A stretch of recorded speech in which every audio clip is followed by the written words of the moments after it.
कहाँ जा रही हो? सर, एक दोस्त की शादी है, उसी में जा रही हूँ। शादी में जा रही हो? और हेलमेट कहाँ है? या तुम्हारे पापा पहनेंगे? सर, मैं नियम के अनुसार ही चल रही थी। सर, मैं नियम के अनुसार ही चल रही थी। जुबान लड़ाती है। अचानक उसने जोरदार थप्पड़ मार दिया। सड़क पर नाटा छा गया। तुम क्या समझते हो? खामोश, जुबान संभाल। अरे, सीधी हो जाओ। तुमने मारा मुझे। राजस्थान के सीमावर्ती शहर सूर्यगढ़ की रात थोड़ी ठंडी थी। हवा में रेत की खुशबू थी और सड़कें लगभग सुनसान।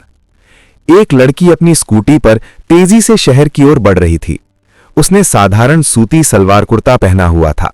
न कोई सरकारी गाड़ी, न कोई लाल बत्ती, न कोई बॉडीगार्ड, बस एक आम लड़की की तरह। उसका नाम था नैना चौहान। उम्र लगभग 30 साल। चेहरे पर आत्मविश्वास, लेकिन सादगी ऐसी कि कोई पहचान न सके।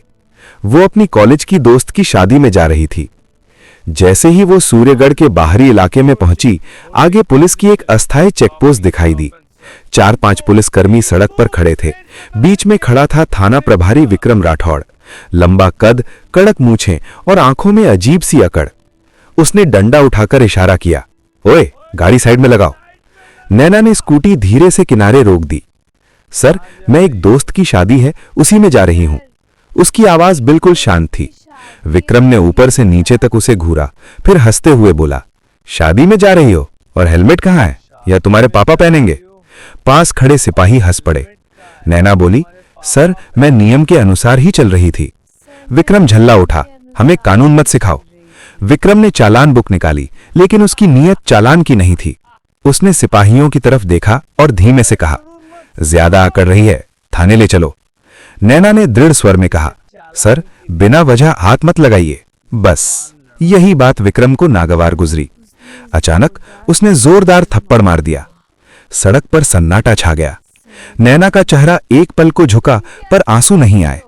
उसकी आंखों में अब गुस्सा था, लेकिन वो चुप रही। वो देखना चाहती थी ये लोग कितनी हद तक गिर सकते हैं। उसे जबरदस्ती जीप में बैठाकर थाना सूर्यगढ़ लाया गया। अंदर घुसते ही विक्रम चिल्लाया, चाय पानी लगाओ, आज खास मेहमान आई है। नैना चुपचाप सब देखती रही, हर फाइल, हर दीवार, हर डर। एक सिपाही ने पूछा, सर, केस क्या डालें? विक्रम हंसा, कुछ भी लिख दो, 420, चोरी, ब्लैकमेल। यहां सबूत नहीं बनाए जाते, बनाए जाते हैं। नैना सब सुन रही थी। उसे एक गंदी हवालात में बंद कर दिया गया। कुछ देर बाद थाने के बाहर अचानक सायरन की आवाज गूंजी। एक काली सरकारी गाड़ी आकर रुकी। अंदर से उतरे आईजी अरुण मल्होत्रा। पूरे थाने में हलचल मच गई। विक्रम के चेहरे का रंग उड़ गया। आईजी ने सख्त स्वर में पूछा, यह महिला कौन है? विक्रम बोला, सर, छोटी मोटी अपराधी है। आईजी ने फाइल देखी, माथे पर शिकन आ गई। फिर उन्होंने खुद हवालात की ओर कदम बढ़ाए। दरवाजा खुला। आईजी ने सीधे पूछा, आपका नाम?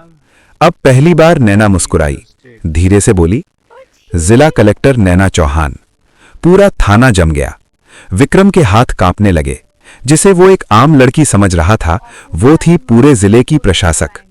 आईजी गरजे, इंस्पेक्टर विक्रम राठौड़, तुम्हें तत्काल निलंबित किया जाता है। सिपाहियों की आंखें झुक गईं, लेकिन तभी विक्रम बोला, सर, मैं अकेला नहीं हूं। उसने ऊपर के अधिकारियों और नेताओं के नाम लेने शुरू कर दिए। थाने में खामोशी छा गई। नैना ने दृढ़ स्वर में कहा, आज सिर्फ एक इंस्पेक्टर नहीं, पूरा सिस्टम साफ होगा। अगले 48 घंटे में 25 पुलिसकर्मी, 7 बड़े अधिकारी और 3 प्रभावशाली नेता गिरफ्तार हुए। सूर्यगढ़ की हवा बदल चुकी थी। अब हर जुबान पर एक ही नाम था, कलेक्टर नैना चौहान। वो महिला जिसने साबित कर दिया, अगर इरादा साफ हो तो सिस्टम कितना भी सड़ा क्यों ना हो, उसे बदला जा सकता है। विक्रम राठौड़ गिरफ्तार हो चुका था। आईजी अरुण मल्होत्रा ने पूरे जिले में सफाई अभियान शुरू कर दिया था। मीडिया में सिर्फ एक नाम गूंज रहा था, कलेक्टर नैना चौहान। लेकिन नैना के चेहरे पर जीत वाली मुस्कान नहीं थी। वो जानती थी ये खेल इतना छोटा नहीं था। उस रात कलेक्टर ऑफिस में एक गुप्त मीटिंग बुलाई गई। कमरे में मौजूद थे आईजी अरुण मल्होत्रा, एसपी राजदीप सिंह और कुछ वरिष्ठ अधिकारी। नैना ने टेबल पर एक पेन ड्राइव रखी। इसमें पिछले 6 महीनों की कॉल रिकॉर्डिंग, बैंक ट्रांजैक्शन और गुप्त वीडियो है। आईजी ने चौंक कर पूछा, मतलब? नैना शांत स्वर में बोली, विक्रम राठौड़ सिर्फ एक मोहरा था। कमरे में सन्नाटा। नैना ने स्क्रीन ऑन की, वीडियो चला। वीडियो में विक्रम राठौड़ किसी बड़े अधिकारी से पैसे लेते हुए दिख रहा था, लेकिन वो अधिकारी कोई और नहीं, एसपी राजदीप सिंह था। राजदीप के चेहरे का रंग उड़ गया। वो बोला, ये एडिटेड है। नैना ने दूसरा वीडियो चलाया। इस बार उसमें साफ दिख रहा था राजदीप एक स्थानीय मंत्री से फोन पर बात कर रहा है। मैडम को थोड़ा सबक सिखाना पड़ेगा, ज्यादा ईमानदारी दिखा रही हैं। आईजी ने गुस्से से पूछा, राजदीप ये क्या है? राजदीप हंस पड़ा। सर, आप सोचते हैं ये सब मैं अकेला कर रहा था? उसने धीरे से कहा, ऊपर तक सब सेट है। कमरे की हवा भारी हो गई। नैना बोली, ऊपर तक? कितना ऊपर? राजदीप मुस्कुराया, दिल्ली तक। तभी दरवाजा खुला। अंदर आए मुख्य सचिव विकास त्रिपाठी। सब खड़े हो गए। विकास त्रिपाठी ने कहा, बहुत अच्छा काम किया नैना। नैना कुछ पल उन्हें देखती रही, फिर बोली, सर असली मास्टरमाइंड तो आप हैं। कमरे में जैसे बिजली गिर गई। आईजी अवाक रह गए। नैना ने तीसरा वीडियो चलाया। वीडियो में विकास त्रिपाठी एक गुप्त मीटिंग में बैठे थे, जहां अवैध जमीन सौदे और फर्जी टेंडर की बात हो रही थी, और वहीं योजना बनाई जा रही थी, ईमानदार अफसरों को डराओ या रास्ते से हटाओ। नैना ने कहा, मैं जानती थी मुझे टारगेट किया जाएगा, इसलिए मैंने जानबूझकर बिना सुरक्षा के निकलना चुना। मुझे पता था कोई मुझे रोकेगा और वहीं से जाल खुलना शुरू होगा। वो पूरी घटना, थाने का हर अपमान, सब कुछ गुप्त कैमरे में रिकॉर्ड हो रहा था। पूरा सिस्टम रंगे हाथों पकड़ा गया। मुख्य सचिव, एसपी और कई बड़े अधिकारी गिरफ्तार हुए। देश भर में खबर फैल गई। लेकिन आखिरी सीन में नैना अपने ऑफिस की खिड़की से बाहर देख रही थी। उसका फोन बजता है, अनजान नंबर। वो कॉल उठाती है।